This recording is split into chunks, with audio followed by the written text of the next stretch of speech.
We have now. Okay. So now. Okay. How do I sound? Sounds good to me. Oh, okay. Yeah. You are the one with headphones. I have to rely true. on you. I'm just here to make sure that I'm sorry. nothing bad happens. What does that mean? Like with the audio. Oh, okay. Very Yeah. true. You are Miss Audio. You know, we have been calling you that for years now. That is what people call me. It's true. They call you Whitney Miss Audio. Anyways, hi. Hi. Welcome to Listenercast. We're doing it. We're doing it. Ryan and I have know. been talking about this for probably since Dragonsteel last year. I texted you or I talked to you in person. It was one of them. And I was just like, hey, like the 5th Stormlight book is coming out next year. Let's start like a little book club. And then you immediately responded, what if we make it a podcast? I was like, okay. And so Here we are. And and then we were going to start this in March.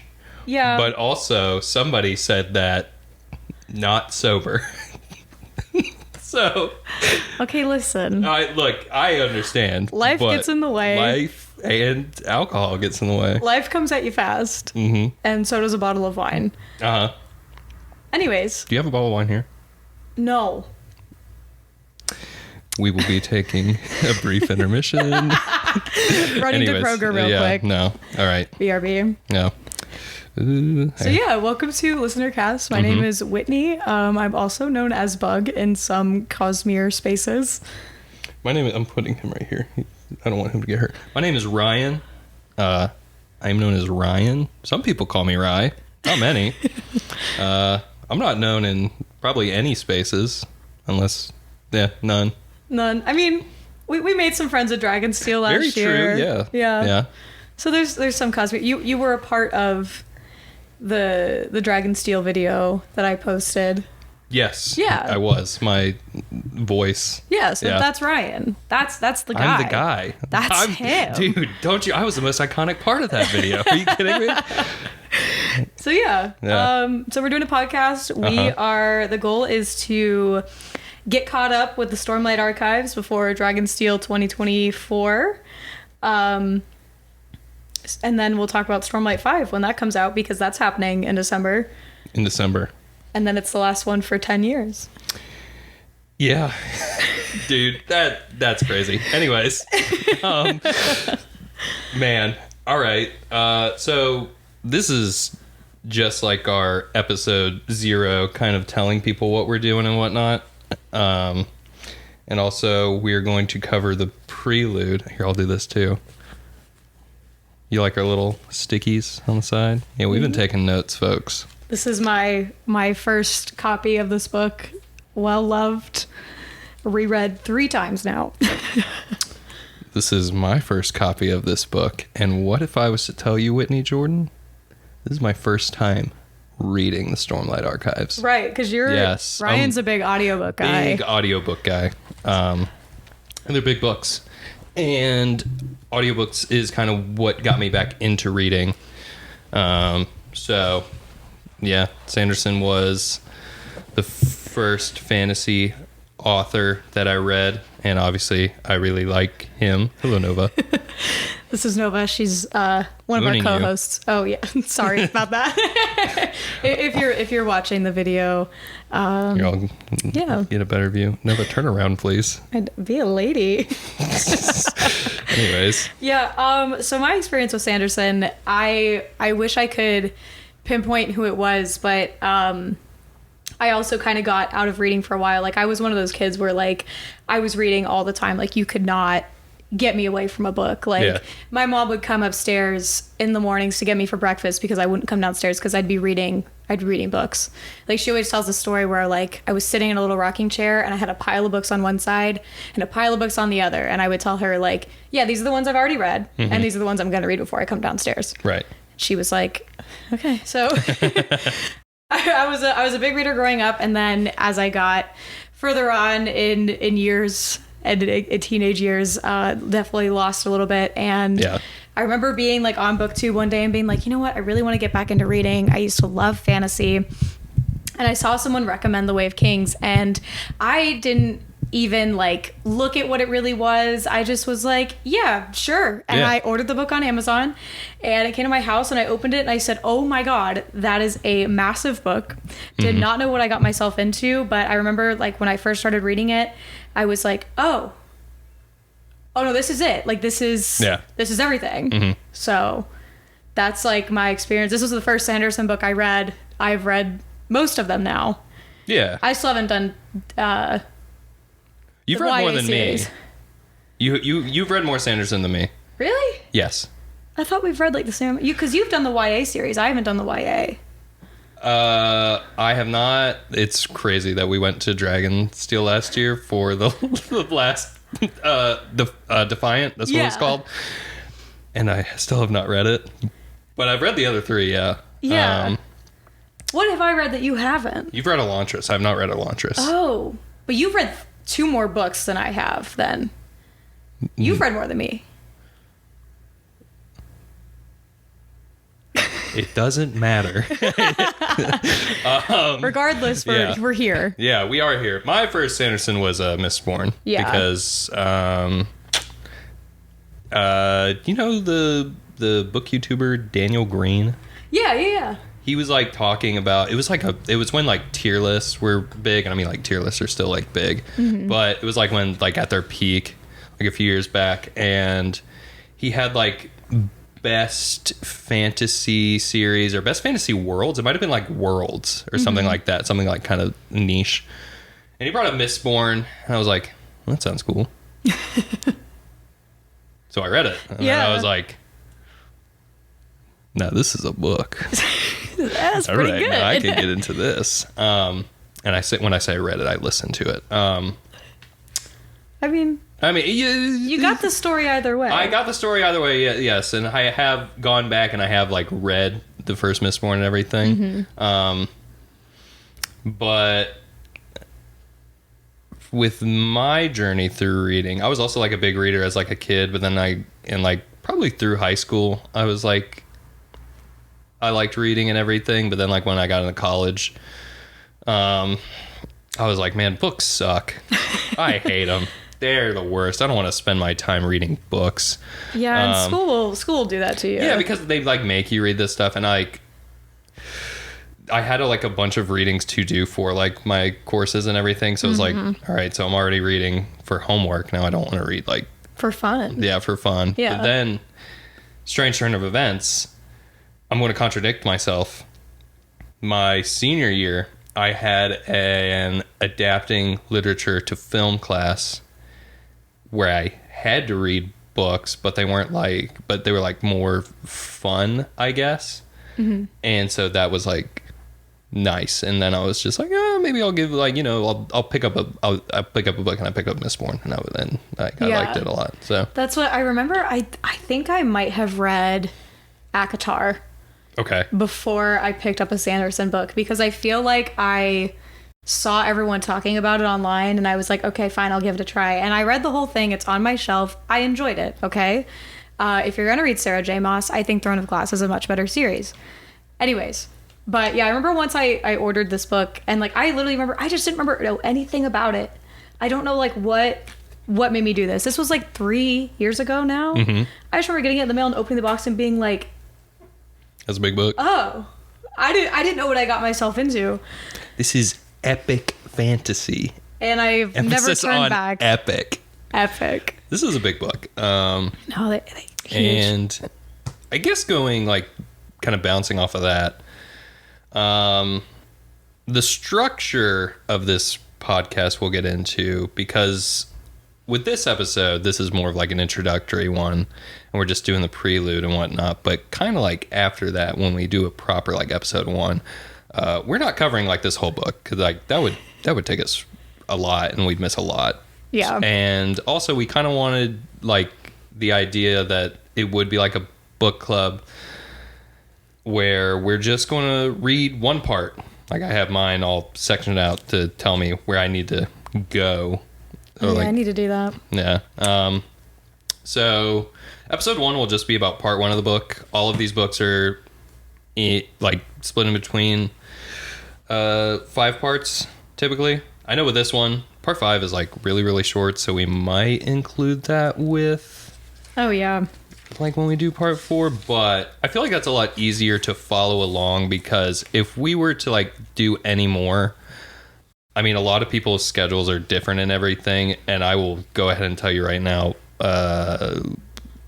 1 part a week is okay with me. Yeah, we kind of crammed this one because Ryan was like, oh, well, I'll come over, we can do episode 0, and I was like, why don't we backlog one, so that way if you're watching this, we're going to look the exact same in the next episode. Next time we record, I brought clothes change into, actually. Oh, did you really? No. Oh. I was like, oh, you were really thinking ahead. No, we're in my house, I could go change, but I'm glad Nova's here. If you guys are watching, my cat has decided just to sit and hang out with us. She does like books. She always comes up and rubs up on them when I'm reading, so. All right. Okay. Should we do it? Sure. The Way of Kings. The Way of Kings by Brandon Sanderson. Ryan, what makes you qualified to speak on this? Dog, I'm a film major, so nothing. I'm not qualified to speak about anything, not even films. Are you kidding me? What makes you qualified to read this, Whitney? Well, when I was in college, I was an English major. I actually didn't know that about you. Yeah, my first 2 years of college, I was an English major. Well, year and a half. And then communications after that. Still not good at talking, though. And my second thing that makes me qualified, as a person with autism, this is one of my special interests. Uh-huh. So I think that makes me qualified. Yeah. I'm dating an English major right now. There you go. Yeah, that's my qualifications. There's his qualifications. Yeah. All right. Yeah, all right. So the Prelude, we just like start reading the whole book, actually. Yeah, no, we're not like, going to do that. Grounded, a rocky stone ridge. Mm-hmm. So something interesting that you pointed out to me, I can't remember if we were having a phone call or if this was over text, but you said, Whitney, this is the prelude to the Stormlight Archives. This isn't just for the Way of Kings. Yeah. This is the prelude for the whole series. Yeah. And like, I didn't clock that when I went back to reread this. That did not even come across. Even though it says it like right there. I know it says it yeah, because right you just there. ignore it because you're just like, oh, this is a prelude. Yeah, I'm like, oh, the Stormlight Archive. Yeah. That is what I'm reading. But like when you were like, no, it's the whole series. And then we were talking about, we're going to try to be spoiler free for the most part here, so you can read along with us. A bunch of the names that come up in the Prelude, I was like, oh my God, because they're characters that become relevant later on.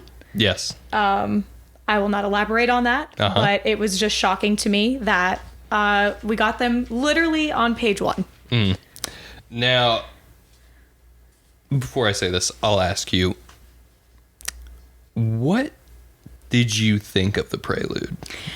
Do you think it's a good prelude, Like, however you say it? Are you asking as like someone who's rereading this, or are you asking as someone who, like, if it was my first time reading this? If it was your first time reading it, like without the knowledge, and I know maybe you can't take that bias out of it. I mean, honestly, I feel like if I was reading this for the first time, like if I can go back and channel the first time that I read this, I probably read it and was like, okay. Yeah, no, and that's kind of like the point I was going to make. This is the stereotypical start of a fantasy novel where they say funny names, they say words that, hey, that don't make no sense. I don't know what any of this is talking about. I don't know what that means. I don't know what this means. But that's why you keep reading the book and everything. Yeah. Like right here on page 1, and I have it underlined. They say, the Dustbringers. What's a Dustbringer? Dude, no. Couldn't tell me. Oh, I know. And I know you know. But... Yeah. Yeah, that's what... You're right. Like, it is that stereotypical, like, okay, here's funny names, here's words for a magic system, and you're like, all right. That means nothing to me. Okay, book 1. And here we go. And that's just kind of... But, like, going back and reading it as someone who has read this book 2 times now, this is my 3rd read through. And did the math in my head. Okay. God, it hits so different once you've read it. Oh, yeah. Yeah. Yeah. I told you, like, even though this is also my third time reading. My dog is chugging water in He's the just background. slurping it. Sorry if you can hear that. Yeah. I'm also coming in through, like, we're both coming into each other's, like, feeds. Is that okay? It'll be fine, yeah. Yeah, it'll be fine. Even though, like, yeah, we've both read this twice now our third time, there's still things that, like, I pick up on and whatnot. Like, we literally just talked about it and be like, whoa. Because you forget about a lot of stuff, like with anything. Yeah. Once time passes and whatnot. And especially with a book this large. And that's what, like, even, like, I finished reading this today before you came over, like, the part 1. And there was so many things that I was, like, picking up on. And I was like, oh, my God, I didn't even think I clocked it on my second read through. Mm-hmm. Like, it's just, it gets better every time. I have to agree. So what we see in the prelude is these two men, Kalek and Jezrien, or Kalak and Jezrien. How do they pronounce it in the audiobook? They say, so they say Kalek for the most part, but also the names change because, like, from what we know, like, they literally say it, like, in this, they, like, Kalek says, like, they see us as divinities. Mm-hmm. Because they're literally talking about abandoning their oaths and whatnot. Yeah. They're leaving this world behind, and leaving somebody else lost and behind as well. And we'll learn about that later. And because of that, the spellings of it change and whatnot. So, like, it will change, but typically when I say, like, Kalak, you know, he's called Kalak in this. But just want to be sure we're on the same page, and so nobody gets mad at us mispronouncing it. Yeah, if you don't like how we pronounce things, too bad. Too bad. Make your own podcast. Anyway, so right, let's chat about it. Yeah, let's chat about it.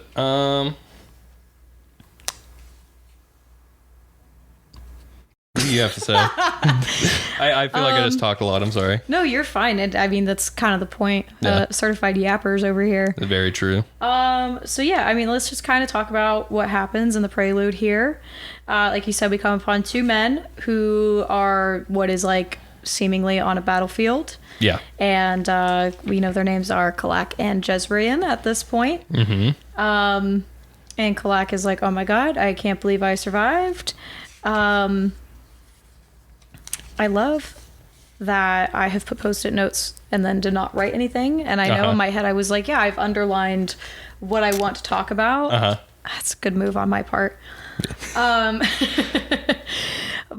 it's, yeah, so we're on this battlefield and Jezrien comes up to Kalak he comes upon the all the swords standing in the ground. Yeah, Kalak comes upon, like, Jezrien sees all the swords and he's just like, where's everybody else? Yeah. And Jezrien kind of fills him in and be like, we're done. We're calling it. Yeah. Talnel. I would just say Taln. I'll just say Taln. Yeah. He says, like, Taln is, like, the one that is the one who has died. Yeah. And has gone back to a really bad place. Yeah. And that was, he made a point, Jezrien did, where he says, better that one man should suffer than 10. Mm-hmm. I kind of agree. Okay. And It's like the railroad. What? Like that railroad theory. Have you seen that? Oh, you're talking about the trolley problem. The trolley problem. The trolley problem, yeah. Sorry. The railroad, the railroad. I thought you were talking about Fallout 4 for a second. I was like, what are you about to talk about? No, the trolley problem where it's like, do you kill one person or multiple? Yeah, and it's a very like... Does one person suffer all these people? So, I mean... I guess I would choose to kill the one person. Kill the one person. I don't know. Take that how you will, listeners and watchers. Anyways. Yeah, what I underlined in this section, once Kalak comes upon Jezrien, he says, "Where are the others?" And Jezrien just says, "Departed." His voice was calm, deep, and regal. Though he hadn't worn a crown in centuries, his royal manner lingered. He always seemed to know what to do. You might call it a miracle, only one of us died this time, which is what Kalak says. Yeah, it's Talm. This is what I really liked was because this, no spoilers, but, as you get on into the series, this makes more sense, where he says Talm has a tendency to choose seemingly hopeless fights and win them. And he always also had a tendency to die in the process. Which was one that was like a line for me where I was like, oh. But like he said, it's where he says, one man, here's that line. Oh, jeez. But, one man suffering versus 10. And once, Jezrien starts talking about Talon being gone, Kalak finds himself shaking, and he's like, when did I become so weak? He says, like, Jezrien, I don't want to do it again. I don't want to return this time. Yeah. And it's just, it really makes you think, and especially like if you're a first time reader, you're like, what is happening? Like once they're gone, like where do they go before they come back? Kind of going off of what you just said, when Kalak and Jezrien are talking and Kalak realizes, oh, he's broken too. They're all broken. Yeah. They're all broken. And that's something that I took a note about, even like just in this prelude, and I might be jumping the gun. I might be talking about like the prologue and maybe a little bit of the earlier chapters and all. But there is a theme of brokenness in not just like this book, especially in this book, but like the whole series. Yeah. And it's just right from the jump. It's kind of a bummer. Yeah, like everyone immediately is so just like, man, this sucks. Yeah. And I think it's a very interesting way to talk about like a broken man. Not only just one broken man, but like broken men. All of them. They have all gone through something and whatnot. Yet this book is not grimdark. And that's what I really like about it. Yeah. Because it reads like, and probably, like, things are bad now, but things are probably going to get better. Yeah. If we're starting the book off here, we'll probably maybe go down here eventually, but probably go up here some more. Yeah, you're like reading into the first chapters and you're like, oh, this main character guy, he's in the army, that's awesome. Bridge 4. We're not there yet. But we will be. But we will be next episode. Yeah. Yeah. Yeah. Smacked my mic so yeah, hard. It's all good. It's all good. It's going to happen. I'm going to smack mine here in a minute. Just for fun. God. Yeah. Yeah, that's what you see how much suffering there is. Like, I mean, Kalak has like what is assumably like kind of a flashback because it goes into italics where he just says or I guess his inner thoughts are saying the flesh burning, the fires, the pain over and over and over. Yeah. And then that's when Jezreel says, better that one man to suffer than 10. Yeah. And it's just, again, what are you talking about? Like, what do you, like, it sounds like they are going to hell. Yeah. And they just keep coming back. Yeah. I do really like the imagery here of, I will just read this. Okay. Jezreel walked back to the Ring of Swords, his own blade formed in his hands, appearing from mist, wet with condensation. It's been decided, collect. I had to think about how to say that. Mm-hmm. We will go our own ways, and we will not seek out one another. Our blades must be left. The oath pact ends now. He lifted his sword and rammed it into the stone with the other 7. I don't know what that means, but it's powerful. That's tough. Ooh, that's tough. Yeah. Man, man. Hey, Whitney. Yeah. This is a good book. It's a good book. It's a good book. Yeah. Also, I don't think we touched upon this, but like when we're first introduced to Collect, he is like, you said we were on a battlefield and everything. Yeah. But presumably. I don't think presumably. I think we were like in the aftermath of a battle. A battlefield. Yeah, a battlefield. Yeah. There are creatures. Yeah. Dead creatures and everything as well. Thunderclass. I wish I knew what that meant. I wish I knew what that meant. Big rocks. Do you know what? I'm still not entirely sure what a thunderclass is, and I've read all these books. I mean, we can just somebody's made fan art.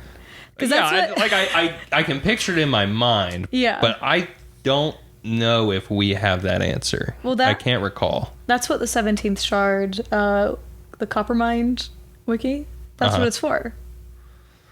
Every time I have a question about these books, and like there's stuff that literally I have written down in this notebook where I like went and looked up what it actually meant. Yeah. Because like even though I have read these books 3 times now, there was still some things where I was like, what does that mean again? Yeah. So, Yeah. Nothing wrong with looking up a little reference. Oh yeah, no, not at all. But then not only that, with the Thunderclass, I have this underlined here, kind of talking about like maybe the monsters that they're fighting, or just have fought rather. Many of the bodies around him were human. Many were not. Blood mixed, red, orange, violet. Huh? You telling me we got monsters in here? That's pretty cool. Yeah. Yeah.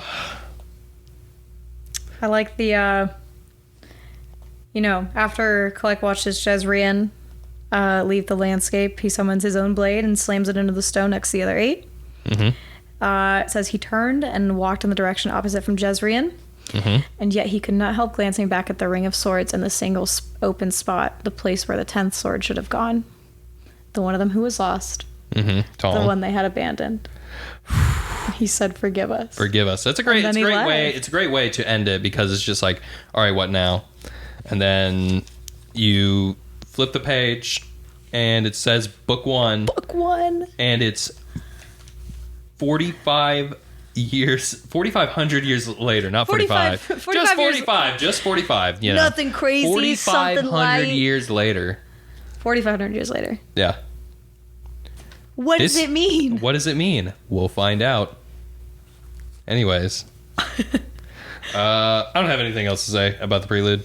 I don't either. Yeah. Nova.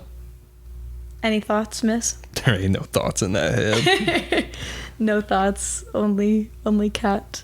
Yeah, I'm really excited to talk about part 1 of this book. Yes. So yeah, stick around for that. Did you have any other questions or anything you wanted to lay on me, or is that all for the next one? That's all for the next one. All right. So, we will see you guys next time on the Listenercast. Goodbye.